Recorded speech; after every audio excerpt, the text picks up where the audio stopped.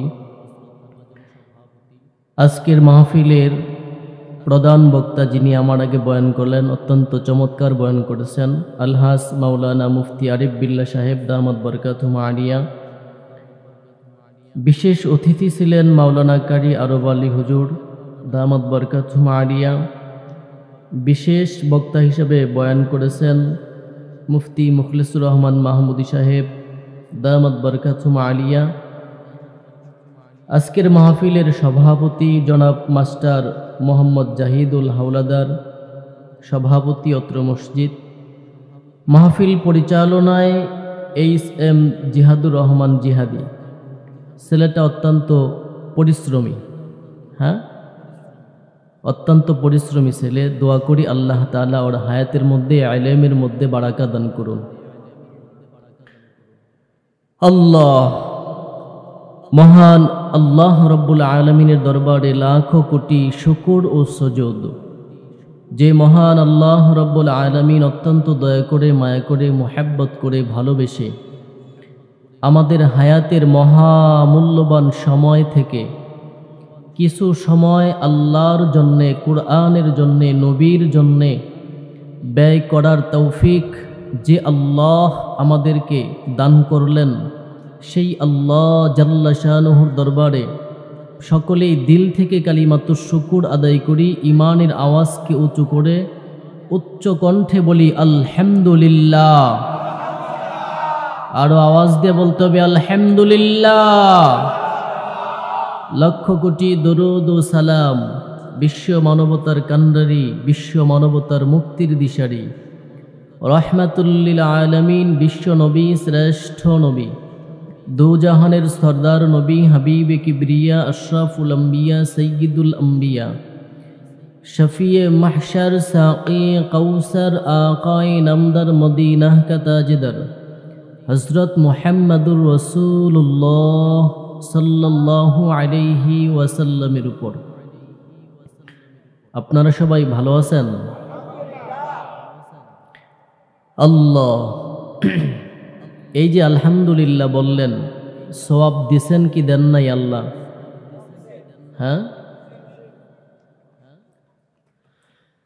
আল্লাহ, এই মজলিসের অনেক দাম, অনেক দাম। বলে কত দাম? বলে এই কুরআনের মজলিসে যারা বসবে, বসার সাথে সাথে আল্লাহ রব্বুল আলামিন বসনেওয়ালার জিন্দিগির সমস্ত গুনাহগুলি মাফ করে দিবেন। তাফসিরে কুরতুবির মধ্যে আল্লামা ইমাম কুরতুবি রহমাতুল্লাহি আলাইহি ব্যাখ্যা করে বলেছেন, বান্দার গুনাহ মাফের ঘোষণা হয়ে গেল, এর দ্বারা উদ্দেশ্য হলো বান্দার সগীরা গুনাহ যা আছে সব মাফ হয়ে যায়। বান্দা তো শুধু সগীরা গুনাহ করে না, কবিরা গুনাহও করে। কথা বলেন ঠিক কিনা? কবিরা গুনাহ কি? মিথ্যা কথা বলা কবিরা গুনাহ, গান বাজনা শোনা কবিরা গুনাহ, সুদ খাওয়া, এই বলেন না কেন, এই রুগী আসেনি? খুব মজার খাবার তো সুদ, ঠিক না? সুদ খাওয়া কবিরা গুনাহ, ঘুষ খাওয়া কবিরা গুনাহ, বেপরদায় চলা, এই রুগী আছে? এই রুগী তো চলতেছে ডাক্তাররা, ঠিক না? বেপরদায় চলা কবিরা গুনাহ। বলে এই সমস্ত গুনাহগুলি আমাদের মাঝে কম না বেশি? কত বেশি? অনেক বেশি। তাফসিরে কুরতুবির মধ্যে আল্লামা ইমাম কুরতুবি রহমাতুল্লাহি আলাইহি বলেন, এই সমস্ত গুনাহ যদি মাফ করাইতে হয়, শুরু থেকে নিয়ে শেষ পর্যন্ত থাকো, আখিরি মুনাজাত দিয়ে চোখের পানি ছেড়ে কান্দো, আল্লাহ পাক রব্বুল আলামিন তোমাদের কবিরা গুনাহ মাফ করিয়া জান্নাতের মেহমান বানাইয়া বাড়ি পাঠায় দিবেন।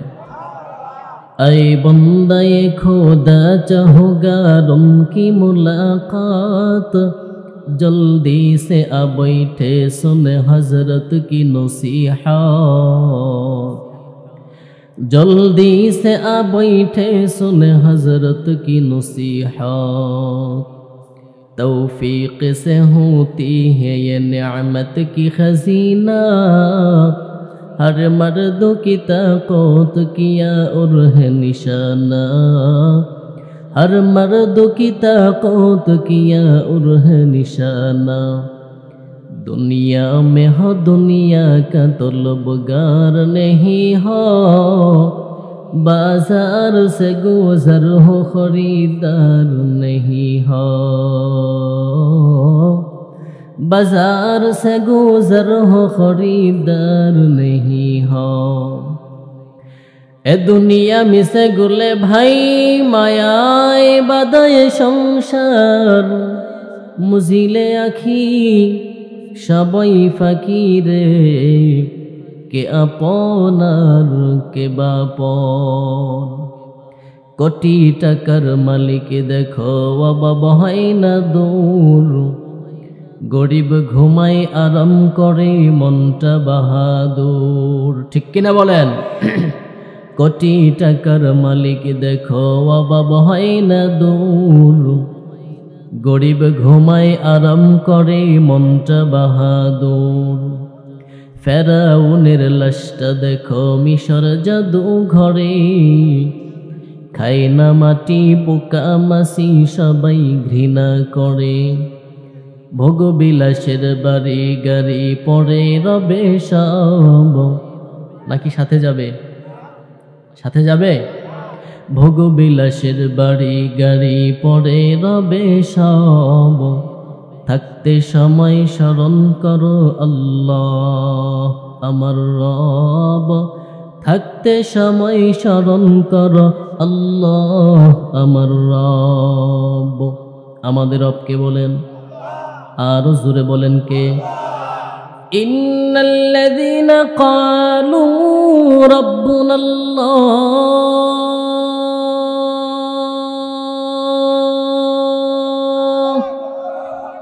ثم استقاموا فلا خوف عليهم ولا هم يحزنون।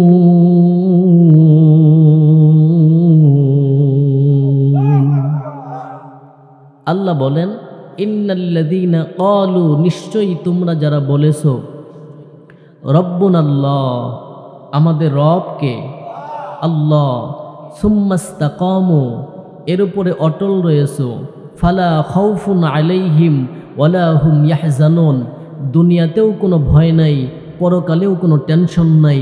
জোরে বলেন সুবহানাল্লাহ। একজন মানুষের যদি দুনিয়ায় কোনো ভয় না থাকে, পরকালেও যদি কোনো টেনশন না থাকে, বলেন আরো কিছু পাওয়ার আছে নাকি? আছে? আপনারা উঠাউঠি করেন না। হ্যাঁ, আমি অল্প সময় কথা বলবো, উঠা বসা করলে পারা মন খারাপ হয়ে যায়। হ্যাঁ, বোঝা যায়, বক্তায় বোঝে যে আমার বয়ান বুঝতেছে না অথবা ভাল লাগতেছে না, ঠিক না কথা? এজন্য যদি মানে কিছু দূর চলুক, যদি মনে কয় যে হুজুর এখন আর ভাল লাগতেছে না, বলবেন, আমি খালি মনোযোগ দিয়ে দেব। ঠিক আছে ইনশাআল্লাহ? আল্লাহ, সেই টাঙ্গাইল থেকে আসছি, আপনারা খুলনার মানুষ। হ্যাঁ, আল্লাহর কি লীলা খেলা, কোথাকার মানুষ কোথায় নিয়ে যায়। এই যে আপনাদের সাথে আজকে দেখা হইল, জীবনেও তো দেখি নাই এই মুখগুলা, ঠিক না? আপনারাও হয়তো বা আমাকে দেখেন নাই, দু একজনে হয়তো বা ইউটিউবে দেখছেন, দু একজনে, কিন্তু আমি আপনাদেরকে দেখি নাই, আপনারাও আমাকে দেখেন নাই। তো আজকে দেখা হইল, আর জীবনে কোনো দিন দেখা হবে কিনা এরও কোনো গ্যারান্টি নাই, ঠিক না? তো আল্লাহর কাছে বসে বসে দোয়া করি, আল্লাহ, যেহেতু এই মানুষগুলার সামনে, গ্রামের মানুষ, সহজ সরল মানুষগুলার সামনে আপনি নিয়ে আসছেন, কিয়ামতের মাঠে যেন আমরা একত্রে গলাগলি বাঁধিয়া আপনার জান্নাতে যাইতে পারি, আল্লাহ আপনি তৌফিক দান করিয়েন। আল্লাহ, আমি আপনাদের সামনে ভূমিকায় সময় নষ্ট করব না। কুরআনুল কারীম থেকে আমি সূরাতুল লুকমানের আয়াত তিলাওয়াত করেছি। কোন সূরা? সূরার নামটা মুখস্থ করেন, সূরাতুল লুকমান। লুকমান কে? উনি নবী না। তাফসিরে মারিফুল কোরআনের মধ্যে আসছেন উনি একজন আল্লাহওয়ালা জ্ঞানী মানুষ ছিলেন। তো উনি নবী না, সাহাবীও না, এরপরেও ওনার নামে আল্লাহ তাআলা একটা সূরা নাজিল করলেন। তাহলে কেমন দামি মানুষ, কি কথা ঠিক না? কি দামি মানুষ তাহলে, যে নবীও না সাহাবীও না, তো কেমন দামি মানুষ, যেই দামি মানুষের নামে আল্লাহ একটা সূরার নামকরণ করলেন। সেই সূরার থেকে আমি তেলাওয়াত করছি। তো লুকমান আলাইহিস সালাম পৃথিবীর মধ্যে তিনজন মানুষ ছিল সবচাইতে বেশি কালো। তার মধ্যে একজন হলো লুকমান আলাইহিস সালাম। লুকমান উনি দেখতে কালো ছিল, এমনে ছিল বেটে অর্থাৎ খাটো, ঠোঁটগুলো ছিল মোটা মোটা, ঠোঁটগুলো মোটা ছিল, পা ছিল ফাটা। উনি হযরত আইয়ুব আলাইহিস সালাম, নবী আইয়ুব আলাইহিস সালামের ভাগ্নে ছিলেন। ওনার হায়াত আল্লাহ তাআলা লম্বা করে দাউদ আলাইহিস সালাম পর্যন্ত পৌঁছাইয়া দিয়েছিলেন। লুকমান আলাইহিস সালাম হলো একজন। দুই নাম্বার হলো হযরত বেলাল রাদিয়াল্লাহু আনহু। তিন নাম্বার হলো হযরত উমর রাদিয়াল্লাহু আনহু কর্তৃক আজাদকৃত গোলাম মাহজা রাদিয়াল্লাহু আনহু। কয়জনের নাম বললাম? তিনজন মানুষ দেখতে ছিল কালো, কিন্তু তাদের ভেতরটা ছিল ভালো। দেখতে ছিল কালো, অন্তরের মধ্যে ছিল আলো। সুবহানাল্লাহ বলবেন না? সমাজের মধ্যে কিছু মানুষ আছে কিন্তু দেখতে অনেক ভালো, সুন্দর, দেখতে ভালো, কিন্তু অন্তরটা ভেতরটা কালো। কি কথা ঠিক না? আবার কিছু মানুষ আছে দেখতে কালো কিন্তু ভেতরটা অনেক ভালো। এই ভেতর ভালোর মধ্যে ছিল লুকমান আলাইহিস সালাম।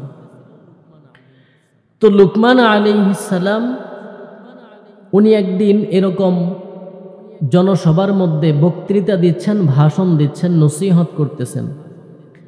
একজন লোক দাঁড়ায়া বলল যে আপনি কি সেই লুকমান না? কোন লুকমান? বলে আপনি আমার সাথে ওই পাহাড়ের চূড়ায় ছাগল চড়াইতেন। লুকমান আলাইহিস সালাম বলে হ্যাঁ আমি সেই লুকমান। সুবহানাল্লাহ। তো আমরা হইলে কইতাম হাই বেটা জান থেকে তোর চিনি কেনা, ঠিক না? অহংকারে। কারণ দেখবেন কিছু মানুষ আছে কিচ্ছু ছিল না, এখন হঠাৎ করে বড় লোক হয়েছে, এখন তার ক্লাসমেট অথবা মানে সমবয়স্ক যাদের সাথে চলছে এখন তাদেরকে আর চিনে না। কি আছে না নাই? তো লুকমান আলাইহিস সালাম এত বড় হয়েছেন, এত বিশ্ববিখ্যাত জ্ঞানী মানুষ, তার সামনে একজন ছাগল রাখাল বলতেছে আপনি সেই লুকমান না যে আমার সাথে ছাগল চড়াইতেন? তো বলেন তো একজন এমপি সাহেব যদি ভাষণ দেয় আর একজন যদি দাঁড়ায় কয় যে তুমি আমার সাথে ওই ছোটবেলা এই অমক আকাম করছো না, তখন এমপি সাহেব কি বলবে? এমপি সাহেব বলার আগে ছেলেফেলারা দইরা মার শুরু করবে, ঠিক না? তো লুকমান আলাইহিস সালাম বললেন হ্যাঁ ভাই আমি সেই লুকমান। তো লোকটাই বললেন যে তাহলে আপনি আমার সাথে বকরি চড়াইলেন, তো এত বড় হইলেন কেমনে, এত সম্মানী হইলেন কেমনে? বলে অনেকগুলা কারণ, তার মধ্যে একটা কারণ হলো আমি কখনোই মিথ্যা কথা বলি না। কি বলি না? আর আমরা হ্যাঁ রইছে খুলনায়, কয় কই, কয় আমি ঢাকা, ঠিক না? কয় কই তুমি কোথায়? খুলনা বৈশা, কয় আমি তো ঢাকায় আসছি। কি কথা ঠিক? লুকমান আলাইহিস সালাম বললেন যে আমি মিথ্যা বলি না, সর্বদাই সত্য কথা বলি। সত্য কথা বললে আস-সিদকু ইউনজি ওয়াল কিযবু ইহলিক, সত্য মানুষকে নাজাত দেয়, মুক্তি দেয়, মিথ্যা মানুষকে ধ্বংস করে দেয়। আমরা অনেক বয়ান শুনি, ওয়াজ শুনি, কিন্তু আমাদের মধ্যে আমলের পরিবর্তন নাই। আমি আপনাদের কাছে পায়ে হাত দিয়ে অনুরোধ করব, শুধু ওয়াজ শুনবেন না, বাড়িতে কিছু নিয়ে যাওয়ার এরাদা করবেন। কমপক্ষে এই যে একটা বয়ান, যে জীবনে মিথ্যা কথা বলবো না, ওয়াদা করতে পারি না ইনশাআল্লাহ। সত্য বলবো সব সময়। মর্যাদা কে বাড়াবেন? মর্যাদা কে বাড়াবেন? আল্লাহ মর্যাদা বাড়াবেন। এজন্য সর্বদাই সত্য কথা বলা। সত্য বললে মানুষকে মুক্তি দেয়।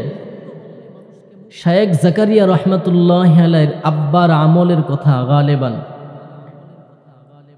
ইয়াহইয়া কান্দলবী রহমাতুল্লাহি আলাইহি, দেখেন সত্য কথা বললে যে আল্লাহ তাআলা মুক্তি দান করেন, সম্মান বাড়ান কিভাবে। ইয়াহইয়া কান্দলবী রহমাতুল্লাহি আলাইহির জামানায় একটা জমিনিয়া ঝগড়া লাগছে হিন্দু আর মুসলমানের মধ্যে।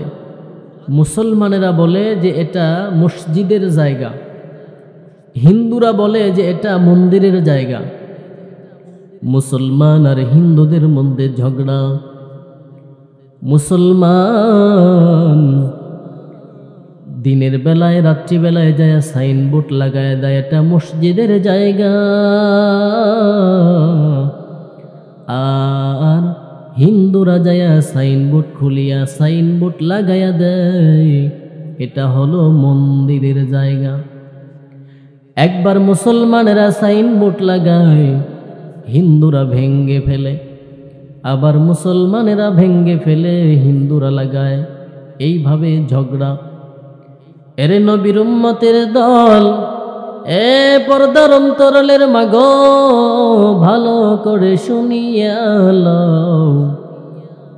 বলে ঝগড়ার এক পর্যায়ে উভয় দল মিল্লা বলে চলো আমরা আদালতে যাই। আদালত যেই রায় দিবে আমরা সবাই সেটা মেনে নিব। আদালত যদি বলে এটা হিন্দুদের জমি, হিন্দুরা এখানে মন্দির বানাবে। আর আদালত যদি বলে এটা মসজিদের জমিন, তাহলে এখানে মসজিদ হবে। উভয় দল মিল্লা গেছে আদালতে, কিন্তু মজার ব্যাপার হলো জমির কোনো কাগজ নাই। কি নাই? জমির কোনো কাগজ নাই। আদালত বলতেছেন তাহলে এটা আমি কিভাবে রায় দিব? রায় দেওয়ার কোনো সুযোগ নাই।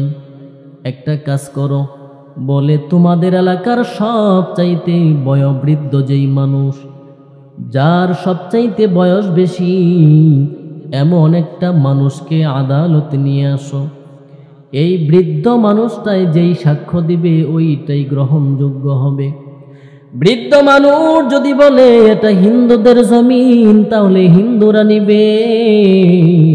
আর যদি এটা বলে মসজিদের জমি, মসজিদের জন্য মুসলমানেরা নিবে।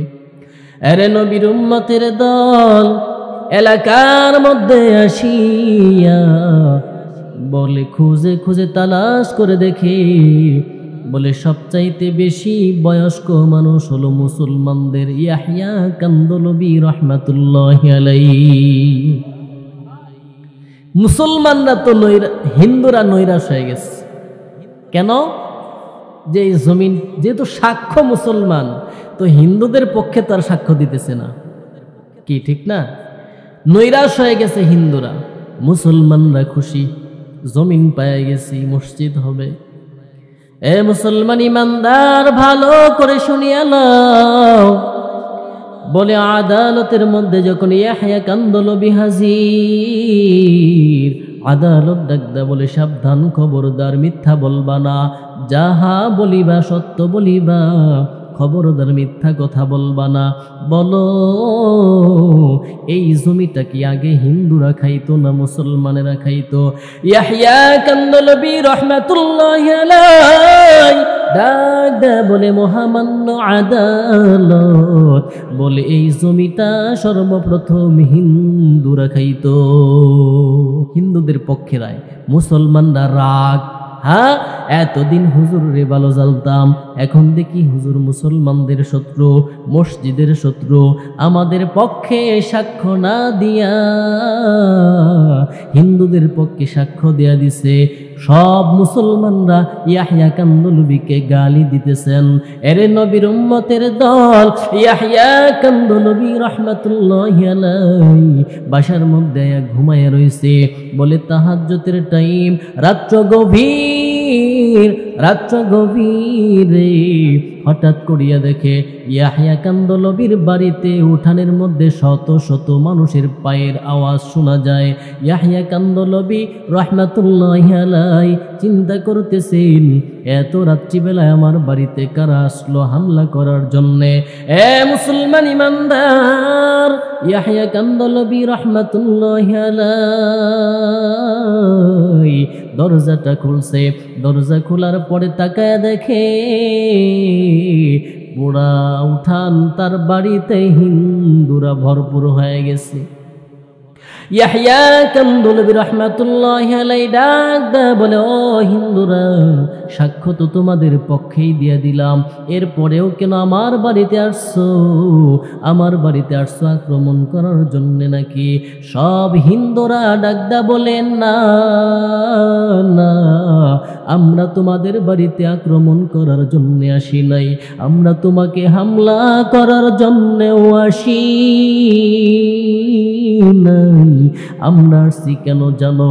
ইয়াহইয়া ভালো করে শুনিয়ে লও, আমরা আসছি যেই ধর্মের মধ্যে এত সুন্দর আদর্শ শিক্ষা দেওয়া হয়, আল্লাহু আকবার, এত সুন্দর আদর্শ শিক্ষা দেওয়া হয়, বলে যেই ধর্মে নিজের বিপক্ষে গেলেও মিথ্যা কথা বলে না।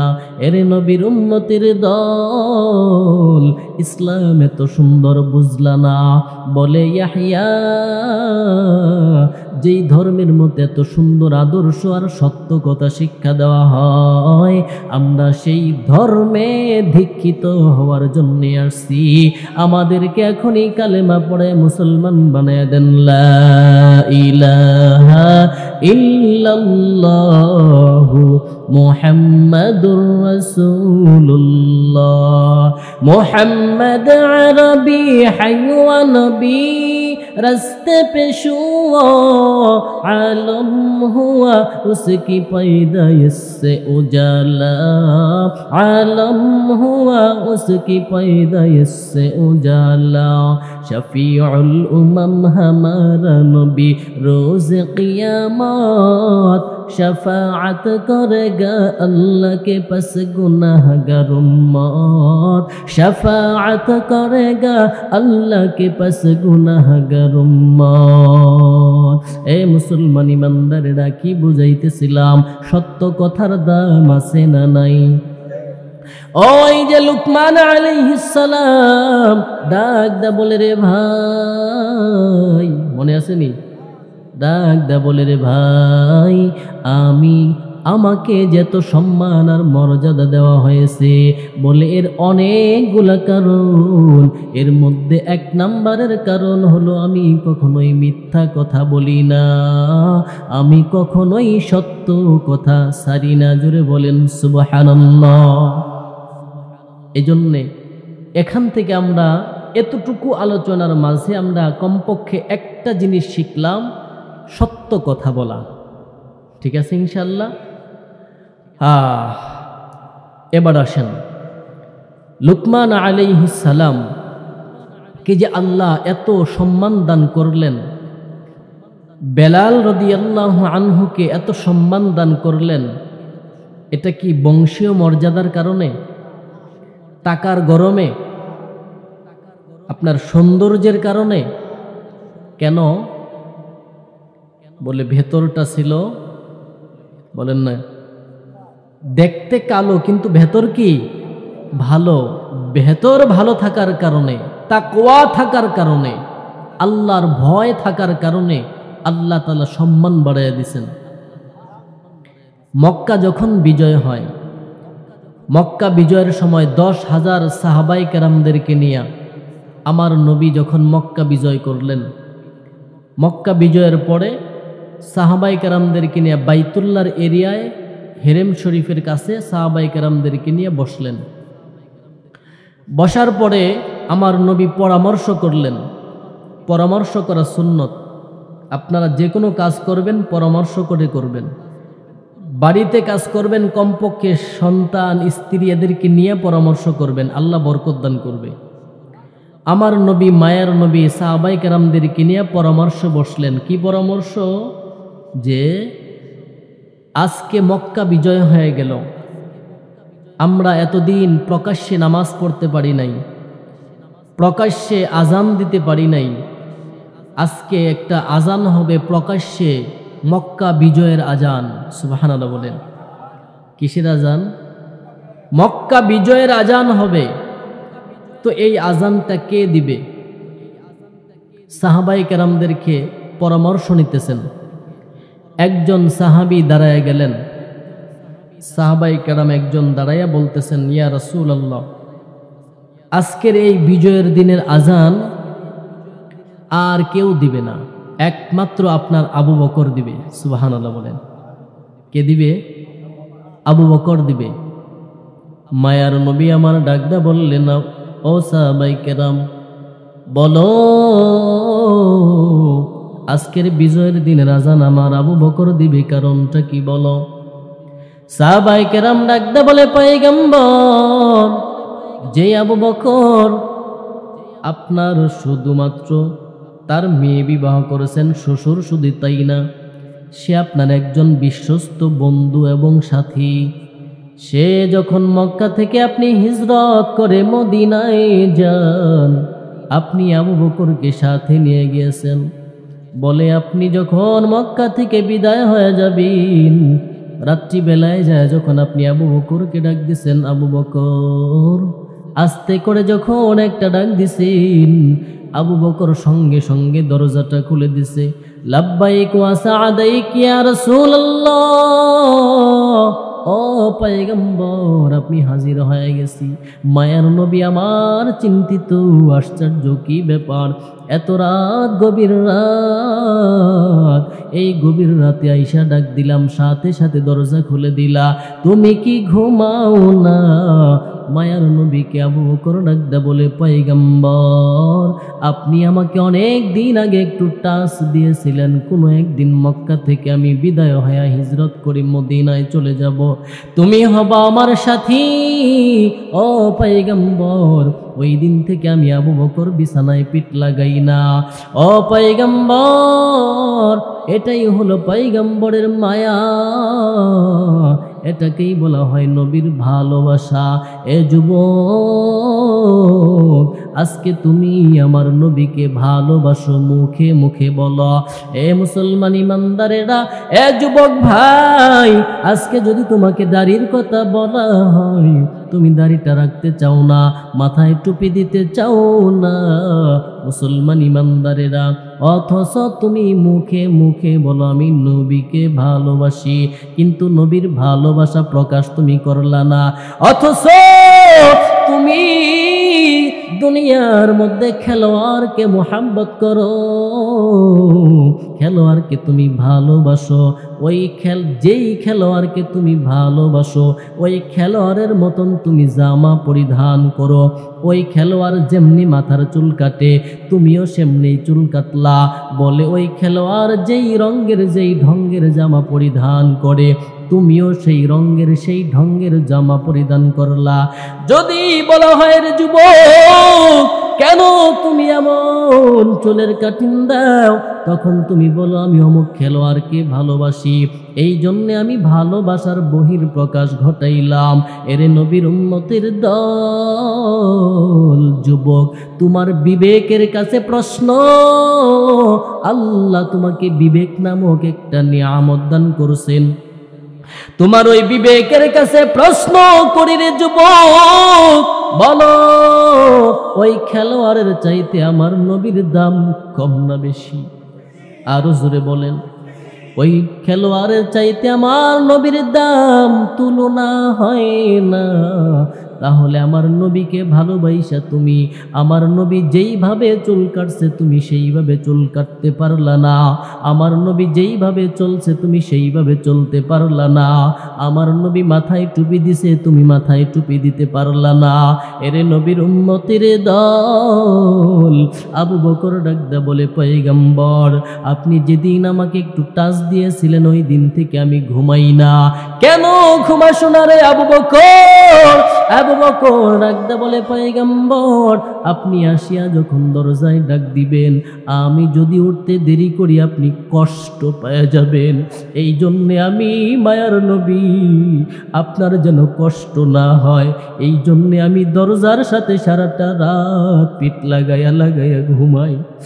এ পয়গম্বর শুধু আমি একা ঘুমাই না তা না, বলে আপনি তাকায় দেখে আপনার জন্য আমি একটা বাহন রেডি করে রাখছি উট, বলে ওই উটটা পর্যন্ত আপনি মায়ার নবীর কারণে ঘুমাসে না। এ পয়গম্বর, এরে নবীর উম্মতের দল, কেমন মায়ার নবী আমার, সেই নবীর মোহাব্বত আজকে নাই, সেই নবীর ভালোবাসা অন্তরে নাই। সাহাবায়ে কেরাম ডাকদা বলে পয়গম্বর যেই আবু বকরের সফর শুরু আপনি বলেছেন আমার আবু বকরের সফর মক্কা থেকে শুরু হয়ে গেল, বলে এই সফর মদিনা পর্যন্ত শেষ না, বলে এই মক্কা থেকে সফর শুরু হয়ে গেল, এই সফর শেষ হবে জান্নাতের মধ্যে। আল্লাহ আল্লাহ क्या मुबारक नाम है, अल्लाह अल्लाह आशिकों का काम है, अल्लाह अल्लाह इचे शीरीन से तो नाम शीर शाकर मी कुनद जानम तमाम।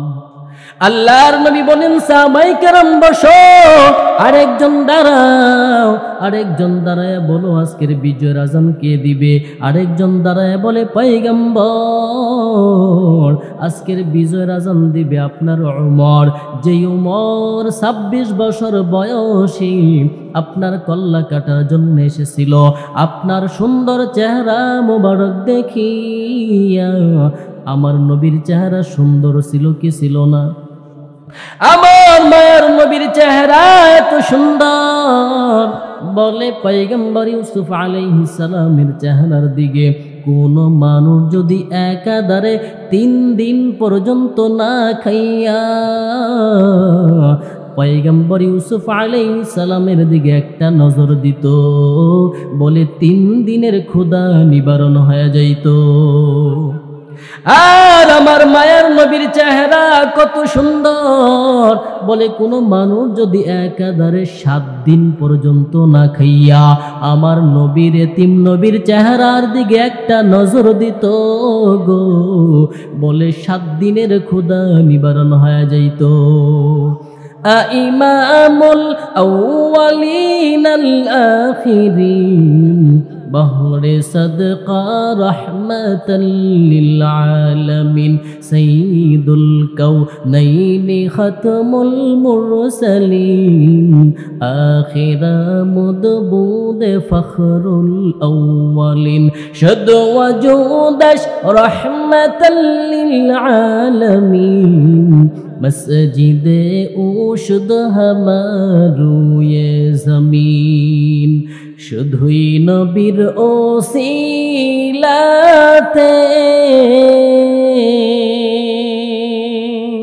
আসলা মানুষ দুনিয়াতে,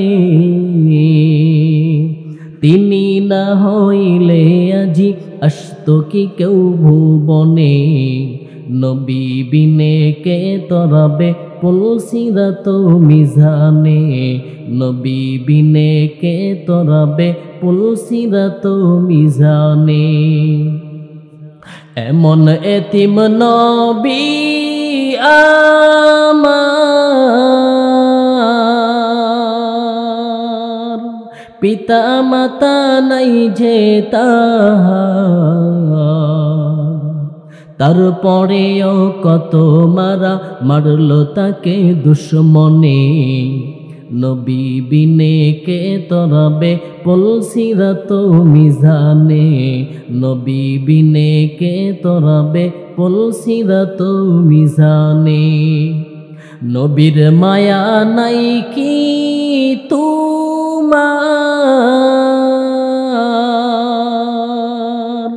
কেমনে দুঃখ দাও যে আবার। নবীর মায়া নাই কি তোমার,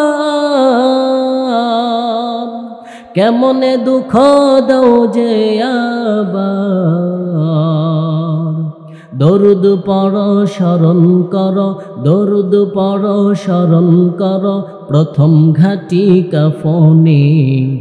নবী বিনে কে তরাবে পুলসিরাত মিজানে।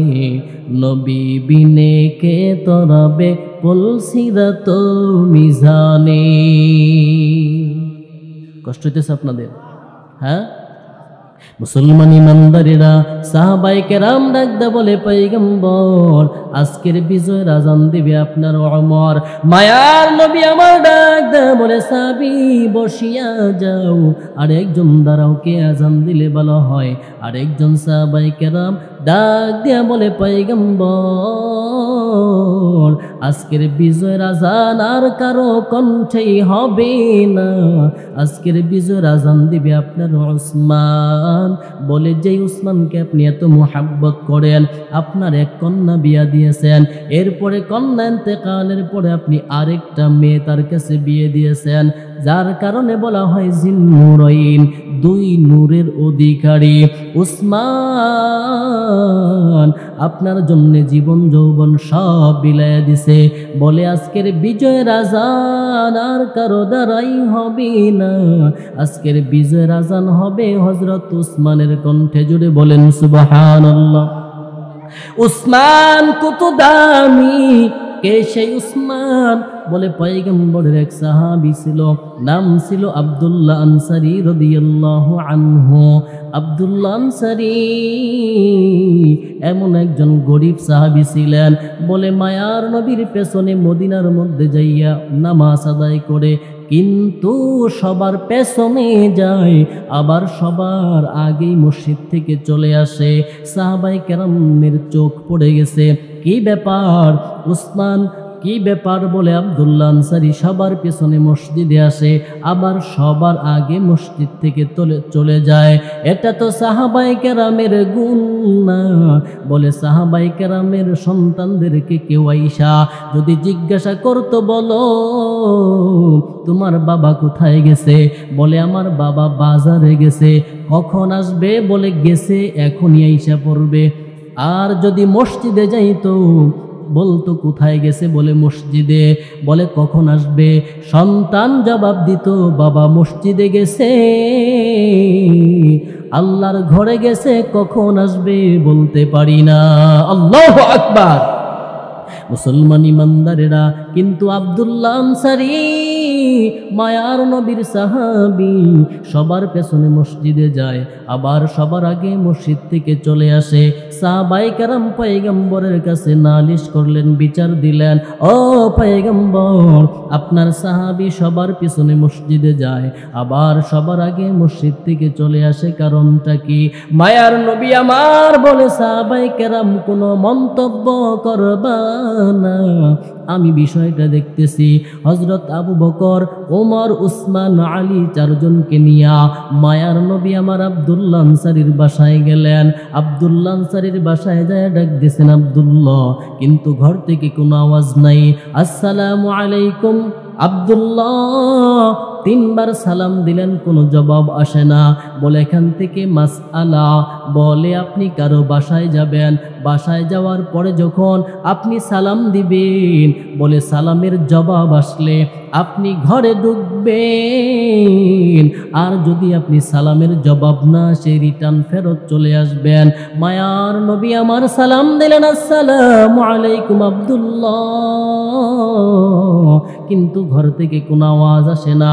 মায়ার নবী আমার ডাক দেয়া বলে, আবু বকর, আমার মনটা বলতেছে হয়তোবা আমার আব্দুল্লাহ বাসার মধ্যে নাই। আবু বকর ডাক দেয়া বলে, মায়ার নবী আমার, আমি জানি আব্দুল্লাহ বাসার মধ্যেই আছে, কারণ একটু আগেই দেখেছি নামাজ পড়িয়ে আপনার আব্দুল্লাহ বাসার মধ্যে আসছে। মায়ার নবী আমার ডাক দেয়া বলে, আবু বকর, যদি আমার আব্দুল্লাহ যদি বাসার মধ্যে থাকতো তাহলে অবশ্যই আমার ডাকের সাড়া না দিয়া পারতো না। মুসলমান ইমানদারেরা, মায়ার নবী আমার চলে যাবেন, বাসার থেকে ঘুরছেন, চলে যাবেন বলে অমনেতেই হঠাৎ করে আব্দুল্লাহ আনসারী দরজাটা খুলিয়া দৌড়াইয়া সামনে আসিয়া চোখের পানি ছাড়িয়া দিছে। ডাকদা বলে, মায়ার নবী আমার, আপনি যখন আসিয়া আমাকে ডাক দিছেন, বলে আমার কলিজার মধ্যে আঘাত করিয়া গেছে। আমি আপনার ডাকে সাড়া দিয়া দিব, আমি পাগলের মতো হয়ে গেছি। আপনার চেহারাটা দেখার জন্য আমি পাগল পাড়া হয়ে গেছি। কিন্তু আপনি যখন আমাকে ডাক দিছেন, ওই সময় আমি আপনার সালামের জবাব দেওয়ার অবস্থায় ছিলাম না। মায়ার নবী আমার ডাক দেয়া বলেন, আব্দুল্লাহ, তুমি কোন অবস্থায় ছিলা? কেন তুমি আমার জবাব দিতে পারো নাই? আব্দুল্লাহ আনসারী ডাক দেয়া বলে, মায়ার নবী আমার, আল্লাহ আমাদেরকে এত গরিব বানাইছে, এত গরিব। আমরা স্বামী আর স্ত্রী দুইজন, কিন্তু দুইজনের দুইটা কাপড় আমাদের নাই। দুইজনের মিল্লা মাত্র আমাদের একটা কাপড়। আমি যখন পরিধান করি আমার স্ত্রী উলঙ্গ থাকে, আর আমার স্ত্রী যখন পরিধান করে আমি আব্দুল্লাহ উলঙ্গ থাকি।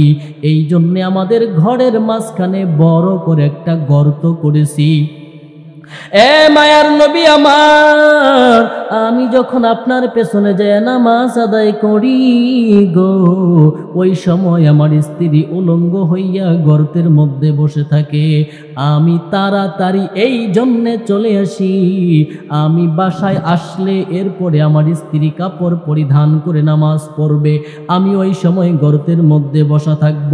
মায়ার নবী আমার, আপনি যখন আসিয়া আমাকে ডাক দিয়েছেন, ওই সময় আমি গর্তের মধ্যে বসা ছিলাম, ডাকের জবাব দিতে পারি নাই। মায়ার নবী আমার, দয়ার নবী আমার, এতিম নবী আমার, চোখের পানি রাখতে পারি না, জোর জোর করে চোখের পানিগুলো সারতেছে। আবু বকর দৌড়াই আসছে, আসিয়া ডাকদা বলে, আব্দুল্লাহ, তুমি আমার মায়ার নবীকে কি বলছো? যেই কথা শুনিয়া মায়ার নবী আমার চোখের পানি রাখতে পারে না। আব্দুল্লাহ আনসারী ডাকদা বলে, আবু বকর, আমি এমন কোনো কথাই বলি নাই যেই কথায় আমার মায়ার নবী কষ্ট পেয়ে যাবে। আমি আমার মায়ার নবীকে কষ্ট দেওয়ার জন্য কথা বলি নাই। মায়ার নবী আমার ডাকদা বলে, রে আবু বকর, আমার আব্দুল্লাহ আমাকে কষ্ট দেওয়ার কথা বলি নাই, কিন্তু আমি আব্দুল্লাহর কষ্টের কথা শুনিয়া চোখের পানি রাখতে পারি নাই। আমি আব্দুল্লাহর কষ্টের কথা শুনিয়া চোখের পানি ধরে রাখতে পারলাম না। এর নবীর উম্মতের দল, মায়ার নবী আমার কি বলবেন, সান্ত্বনা দেওয়ার মতন ভাষা নাই। মায়ার নবী আমার সামনের দিকে আগাইতেছে, বলে সামনে গেইটের কাছে যাইয়া দেখে, বলে একটা খেজুর গাছের সাথে দুইটা ছোট ছোট বাচ্চাকে বাঁধিয়া রাখছে। মায়ার নবী আমার ডাক দেয়া বলে, রে বাচ্চা, বলো কি অপরাধের কারণে তোমাদেরকে এখানে বাঁধিয়া রাখছে, আর কেনই বা তোমাদেরকে এই জায়গার মধ্যে বাঁধিয়া রাখছে? ওই দুইটা সন্তান, ছোট নাবালেক বাচ্চা, চোখের পানি সারিয়া ডাক দেয়া বলে, মায়ার নবী আমার, আপনি আসলে রহমাতুল লিল আলামিন, আপনি আসলে রহমাতুল লিল আলামিন। এই রাস্তা দিয়া সারাদিন কত মানুষ যাতায়াত করলো, একটা মানুষও জিগাইল না কি জন্যে আমাদেরকে এখানে বাঁধিয়া রাখা হয়েছে, কিন্তু মায়ার নবী আমার, আপনি রহমাতুল লিল আলামিন, বিশ্ব নবী, আপনি আমাদের খোঁজ নিলেন কেন? আমাদেরকে বাদিয়া রাখা হয়েছে। বলে আমরা এই যে খেজুর গাছ দেখতেছেন, বলে এই খেজুর গাছ থেকে দুই একটা পাকা খেজুর পড়ে। বলে ক্ষুধার যন্ত্রণা, বলে আমাদের বাবা হলো আব্দুল্লাহ আনসারী, আমাদের বাবা আমাদেরকে খেজুর গাছের মধ্যে বাঁধিয়া রাখছে। বলে ক্ষুধার যন্ত্রণা সহ্য করতে পারি না।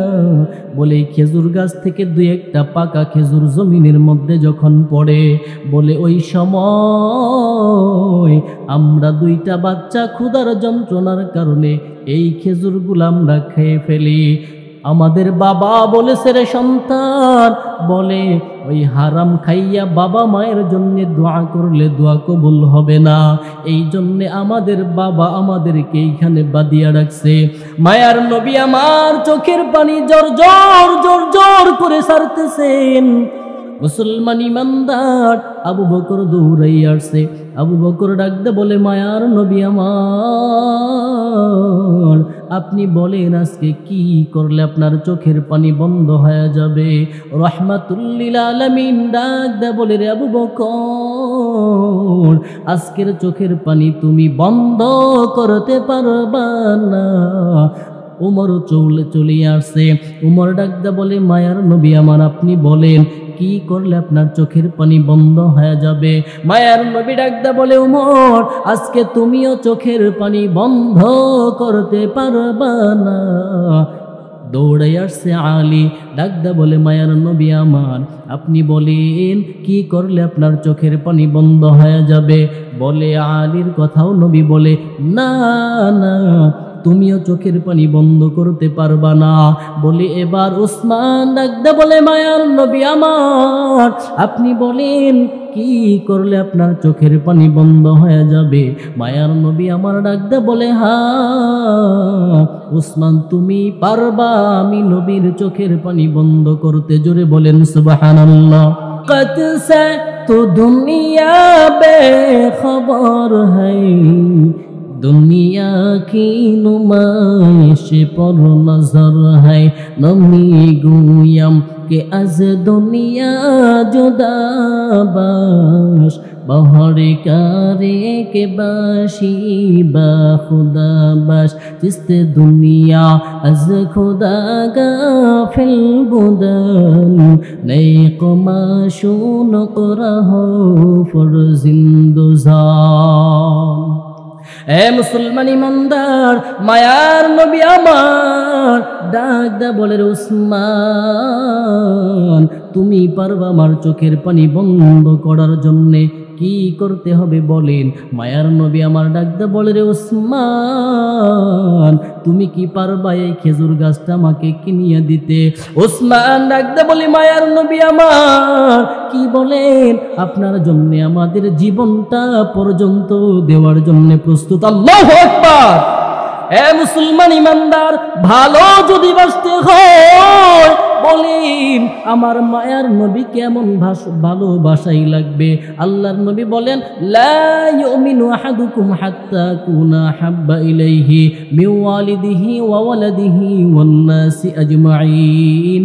মায়ার নবী আমার বলেন, এ আমার উম্মতেরা, তোমরা ততক্ষণ পর্যন্ত পরিপূর্ণ ইমানদার মুমিন হতে পারবা না যতক্ষণ পর্যন্ত আমি নবীকে তোমার মায়ের চাইতে বেশি ভালো না বাসবা, যতক্ষণ পর্যন্ত আমি নবীকে তোমার বাবার চাইতে বেশি ভালো না বাসবা, যতক্ষণ পর্যন্ত আমি নবীকে তোমার স্ত্রীর চাইতে বেশি ভালো না বাসবা, যতক্ষণ পর্যন্ত আমি নবীকে অন্নাসি আজমাইন, দুনিয়ার সব মানুষের চাইতে বেশি মোহাব্বত ভালো না বাসবা, ততক্ষণ পর্যন্ত পরিপূর্ণ ইমানদার হতে পারবা না।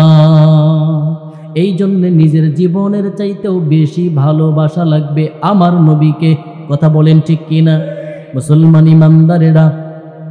উসমান ডাকদা বলে, মায়ার নবী আমার, আপনার জন্য জীবনটা দেওয়ার জন্য প্রস্তুত হয়ে গেছি, এখনই আপনার জন্য খেজুর গাছের ব্যবস্থা করতেছি। এরে নবীর উম্মতের দল, এ পর্দার অন্তরালের মাগো, ভালো করে শুনিয়া লও। উসমান দৌড়াইয়া চলে গেছেন ইহুদির বাড়িতে, যাইয়া বলে, ও ইহুদি, তুমি আমার কাছে খেজুর গাছটা বিক্রি করিয়া দাও। ইহুদি ডাকদা বলে, ও উসমান, আমি তোমাকে ভালো করে চিনি, তোমার টাকার কোনো অভাব নাই, তুমি হলা মক্কার শিল্পপতি। এরে নবীর উম্মতের দল, উসমান ডাকদা বলে, ও ইহুদি ভাই, আমার এই খেজুর গাছটা লাগবে, আমাকে তুমি খেজুর গাছটা বিক্রি করিয়া দাও। ইহুদি বলে, কেন তোমার একটা খেজুর গাছের এত প্রয়োজন কেন? বলে, এই একটা খেজুর গাছ দিয়ে আমি আমার মায়ার নবীর চোখের পানি বন্ধ করে দিব। মুসলমান ইমানদারেরা, ইহুদি একটা সুযোগ পাইয়া বলে, হ্যাঁ আমরা জানি সাহাবায়ে কেরাম নবীকে কত ভালোবাসে, আজকে উসমান থেকে কিছু টাকা নেওয়া যাবে। ইহুদি ডাকদা বলে, রে উসমান, তুমি যদি চাও এই একটা খেজুর গাছ তুমি নিবা, তাহলে অমুক জায়গার মধ্যে তোমার 100 খেজুর গাছের একটা বাগান আছে, ওই বাগানটা যদি আমাকে দিয়ে দাও, তাহলে আমি তোমাকে একটা খেজুর গাছ দিতে পারি। উসমান ডাকদা বলে, ইয়া ইহুদি, কি বললি? মাত্র 100 খেজুর গাছের একটা বাগান চাইলি? তুই তো জানোস না আমরা সাহাবায়ে কেরাম আমার নবীকে কত ভালোবাসি। আজকে তুই যদি আমার 100 খেজুর গাছের একটা বাগান না চাইয়া আমি উসমানের যদি সব সম্পত্তি চাইতি, আমি আমার সব সম্পত্তি দিয়া হইলেও আজকে আমার নবীর চোখের পানি বন্ধ করার জন্যে এই খেজুর গাছটা কিনিয়া নিতাম। আল্লাহু আকবার। মুসলমান ইমানদারেরা, এ পর্দার অন্তরালের মা গো মা, দেখো আব্দুল্লাহ আনসারী স্বামী আর স্ত্রী দুইজনে মিললে একটা কাপড়, এরপরেও নামাজ ছাড়ে নাই। আজকে দেখা যায় আমাদের মা বোনেরা ঘরের মধ্যে সুকেস ভর্তি কাপড়, আলমিরা ভর্তি কাপড়, এরপরেও মা বোনরা নামাজ পড়তে চায় না। কথা বলেন ঠিক কিনা? মুসলমান ইমানদারেরা, সাহাবায়ে কেরাম ডাকদা বলে, মায়ার নবী আমার, আজকের বিজয়ের আজান আর কারো কণ্ঠেই হবে না, আজকের বিজয়ের দিনের আজান দিবে আপনার সেই উসমান। মায়ার নবী বললেন, বসিয়া যাও। আরেকজন দাঁড়াও। আরেকজন অন্য সাহাবীর নাম বললেন। মায়ার নবী আমার অপেক্ষা করতেছেন আসমান থেকে কি ফয়সালা আসে। সাথে সাথে জিবরাইল আলাইহিস সালাম নবীর পার্শ্বে দাঁড়ায় গেছে। জিবরাইল ডাকতে বলে, ও মায়ার নবী আমার, কারো কথাই হবে না। কেউ আবু বকরের কথা বলছে, হবে না। আজকের বিজয়ের দিনের আজান ওমরের কণ্ঠেও হবে না, উসমানের কণ্ঠেও হবে না, আলীর কণ্ঠেও হবে না। আজকের এই বিজয়ের দিনের আজান হবে আপনার কালো বেলালের কণ্ঠে। আল্লাহু আকবার, নারে তাকবীর, নারে তাকবীর। মুসলমান ইমানদারেরা বলে, আজকের এই বিজয়ের আজান দিবে। জিবরাইল বললেন, আপনার বেলাল। আপনারা বলেন তো বেলালের নামটা আসলো কোন কারণে? বংশীয় মর্যাদা বেশি, সৌন্দর্য বেশি, টাকা পয়সার গরম? না রে বাবা না। তাহলে কেন? আল্লাহ বলেন, ইন্না আকরামাকুম ইনদাল্লাহ,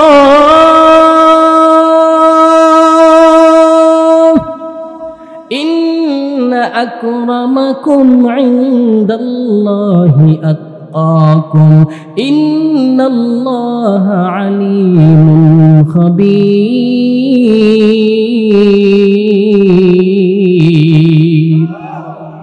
বলে একমাত্র তাকওয়ার কারণে। তাকওয়ার কারণে। বলেন কিসের কারণে? তাকওয়া মানে আল্লাহর ভয়। এ মুসলমান ইমানদার, বলে এই যে আল্লাহর ভয় এত দামি, লুকমান আলাইহিস সালামের মনে আসেনি? বলে লুকমান আলাইহিস সালামের নামে সূরা নাজিল করলেন। বলে কেন? বলে বংশীয় মর্যাদার কারণে না, সম্পদের কারণে না, বলে একমাত্র হলো তাকওয়ার কারণে। তাকওয়া মানে আল্লাহর ভয়। যদি আল্লাহর ভয় এসে যায়, বলে তাকওয়াওয়ালা অন্তর, তাকওয়ালা মানুষ কোনোদিন মিথ্যা বলতে পারে না, তাকওয়ালা মানুষ কোনোদিন সুদ খাইতে পারে না, কথা কয় না? তাকওয়ালা মানুষ কোনোদিন ঘুষ খাইতে পারে না, তাকওয়াওয়ালা মানুষ কখনোই দাড়ি কামাইতে পারে না, তাকওয়াওয়ালা মানুষ কখনোই বেপরদায় চলতে পারে না, কথা বলেন ঠিক কিনা? এ পর্দার অন্তরালের মা গো, তোমাদের কত সম্মান আর কত মর্যাদা জানো? তোমরা নবী নাও, নবীদের মা, তোমরা হলা ওলিদের মা, তোমরা আব্দুল কাদের জিলানির মা, তোমরা হলা আম্মা জান আয়েশা সিদ্দিকার মতো মা, তোমরা হলা ফাতেমা রাদিয়াল্লাহু আনহার মতো মা, তোমরা হলা আম্মা জান খাদিজা রাদিয়াল্লাহু আনহার মতো মা। এ পর্দার অন্তরালের মা, আল্লাহর নবী বলেন, ক্বালা রাসূলুল্লাহি সাল্লাল্লাহু আলাইহি ওয়াসাল্লাম, আদ-দুনিয়া কুল্লুহা মাতাউন ওয়া খায়রু মাতাউদ দুনিয়াল মারআতুস সালিহা।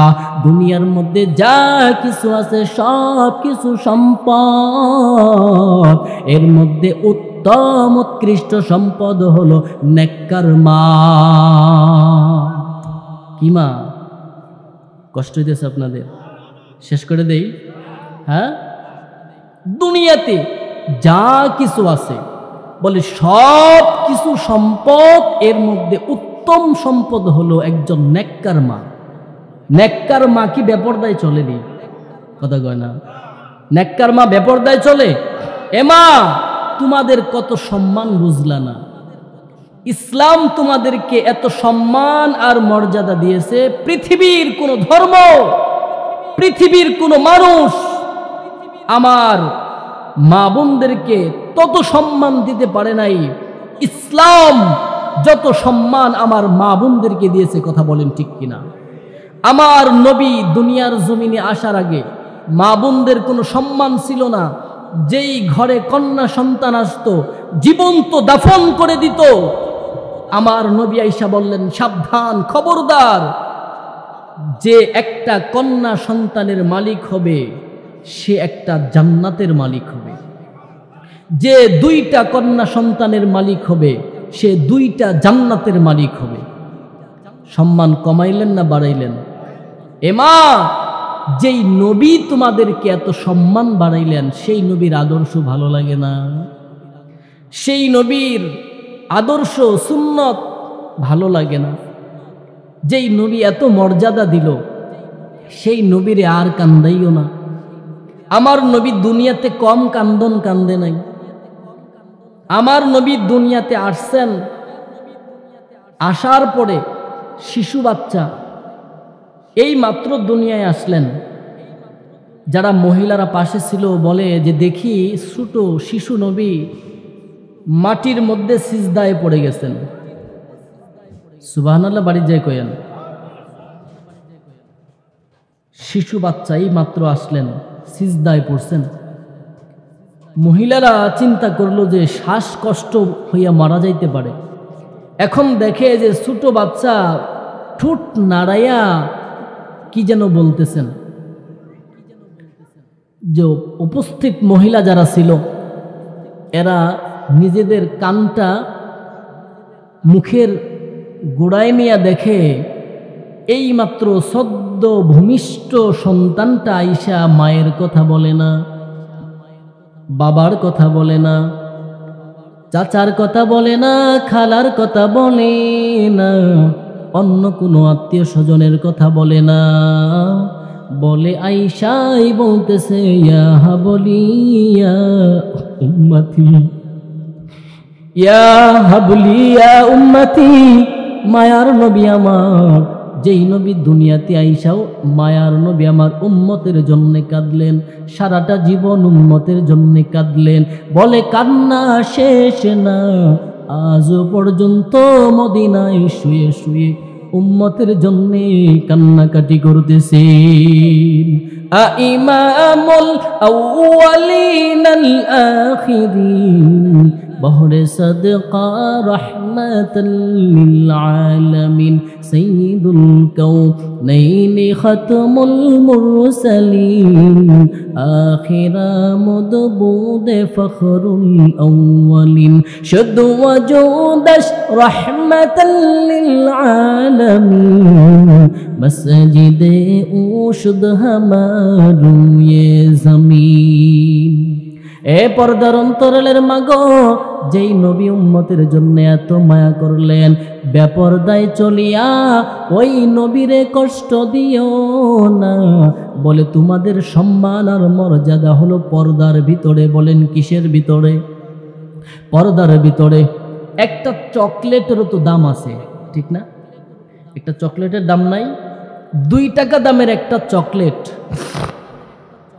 দোকানওয়ালায় যদি চিন্তা করে যে আমার যারা ক্রেতা আছে এদের তো উপরের যেই পর্দা আছে এটা খুইলা খাইতে কষ্ট হবে, এটার আমি খোসাটা ছাড়াইয়ে রাখি, পর্দাটা খুইলা এরপরে রাখি। বলেন তো আপনারা কয়জন বাবা আছেন এখানে যে আপনার সন্তানকে ওই চকলেট খাওয়াবেন?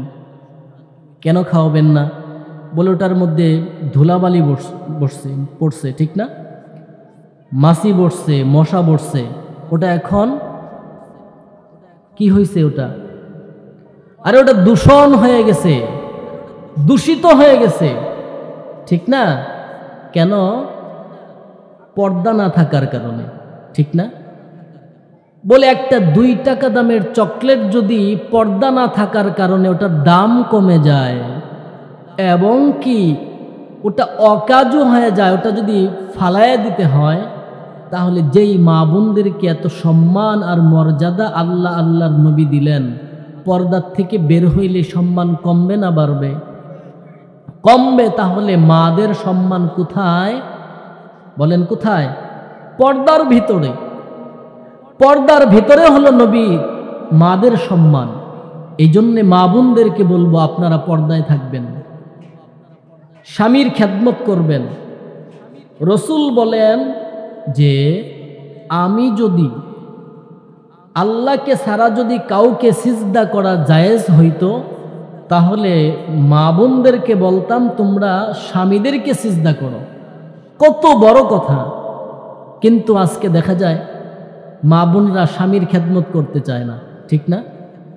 কথা কয় না, করতে চায় না। এরও কিছু কারণ আছে। এখন শুধু মা বোনদেরকে দোষ দিয়ে তো লাভ নাই।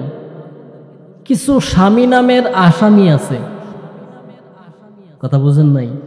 স্বামী নামের কি আছে? স্বামী নামের আসামি। দেখবেন একটু তরকারিতে লবণ কম হয়েছে, বাইরাবাড়ি শুরু করে দেয়। কি কথা, ঠিক না? অথচ রসুলের আদর্শ কেমন ছিল? রসুলের আদর্শ কেমন ছিল? কেমন মোহাব্বত করতেন? আম্মাজান আয়েশা সিদ্দিকা যেই গ্লাসের মধ্যে পানি পান করতেন, আমার মায়ার নবী ঠিক ওই জায়গায় ঠোঁট লাগাইয়া পানি পান করতেন। সুবহানাল্লাহ বলবেন না? আর এই ভাই আয় ওঠেন কেন? এক এক ও আচ্ছা, ওই জায়গায় ঠোঁট লাগাইয়া পানি পান করতেন। মোহাব্বত কম ছিল না বেশি ছিল?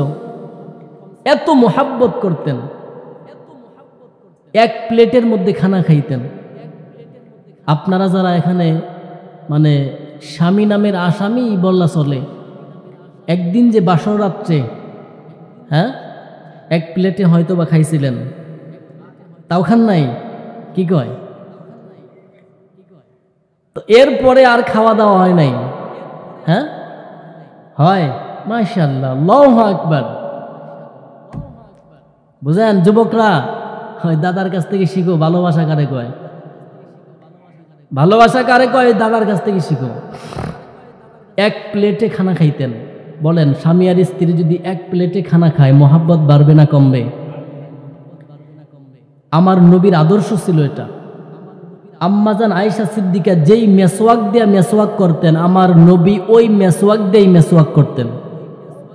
সুবহানাল্লাহ কবেন না? হ্যাঁ, এই জন্যে শুধু মা বোনদেরকে দোষ দেওয়া লাভ নাই। আপনি বাসায় আইসা নরম সুরে কথা বলেন না, অথচ টেলিফোনে আরেকজনের সাথে ঠিকই সুন্দর করে কথা কয় না। এটারে কি কয়? পরকিয়া। কি কয় এটারে? আহা, সমাজ এই মোবাইলের কারণে আজ ধ্বংসের পথে। কথা বলেন ঠিক কিনা? আহা, কোন দিকে কথা বলবো? সব দিকেই ঝামেলা, ঠিক না? এজন্যে মা বোন যারা আছেন, স্বামীর সাথে আপনার হক আপনি আদায় করবেন। যার যার জায়গার থেকে স্বামী যদি স্ত্রীর হক আদায় করে, স্ত্রী যদি স্বামীর হক আদায় করে, তাহলে আর ওই ঘরের মধ্যে কোনো অশান্তি থাকবে না। কথা বলেন ঠিক কিনা? দেখা যায় স্বামীও আইসা স্ত্রীর সাথে ভালো করে কথা কয় না, তো স্বামী যখন চলে যায় কাজে, এদিক দিয়ে স্ত্রী আরেকজনের সাথে সুন্দর করে কথা কয়, মিঠাই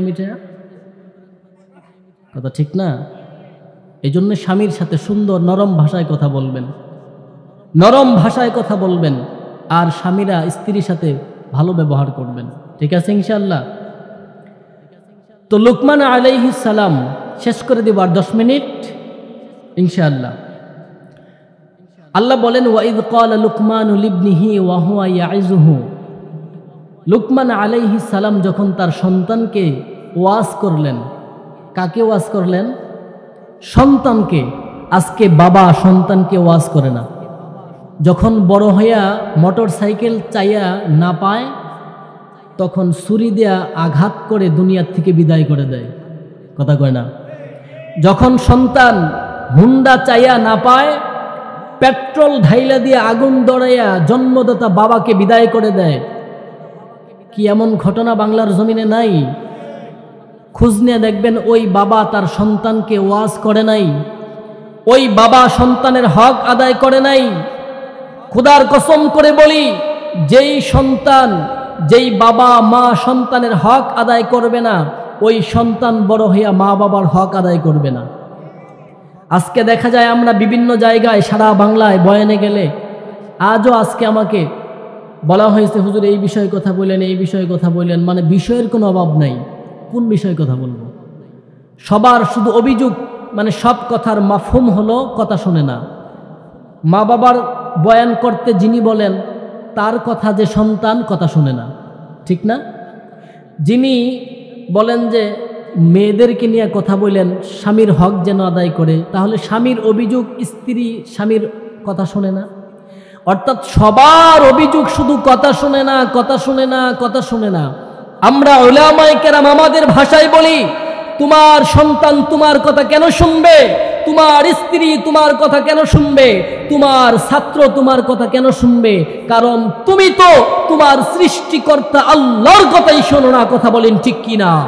কারণ আমি যদি আমার আল্লাহর কথা শুনি, আমার সন্তান আমার কথা শুনতে বাধ্য। আমি যদি আমার আল্লাহর কথা শুনি, আমার স্ত্রী আমার কথা শুনতে বাধ্য। আমি যদি আমার আল্লাহর কথা শুনি, আমার ছাত্র আমার কথা শুনতে বাধ্য।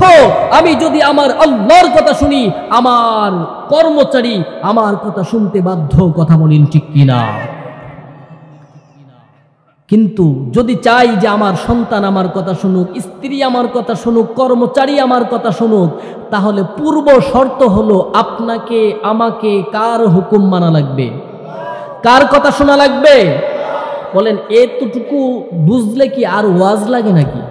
হ্যাঁ, আল্লাহর হুকুম যদি মানতে পারি, আল্লাহর গোলামি করতে পারি, দুনিয়ার সব মানুষ, সন্তান আমার গোলামি করবে, স্ত্রী আমার গোলামি করবে, কর্মচারী আমার কথা শোনা লাগবে, কিন্তু শর্ত হলো আমি আল্লাহর কথা শুনতে হবে। ঠিক আছে ইনশাআল্লাহ? আর সামনের দিকে বাড়াইতে চাইতেছি না। আমি যা কিছু আলোচনা করলাম, আল্লাহ তাআলা আমাকে, আমাদের সকলকে এই কথাগুলোর উপরে আমল করার তৌফিক আল্লাহ দান করুন। সবাই বলেন আমিন।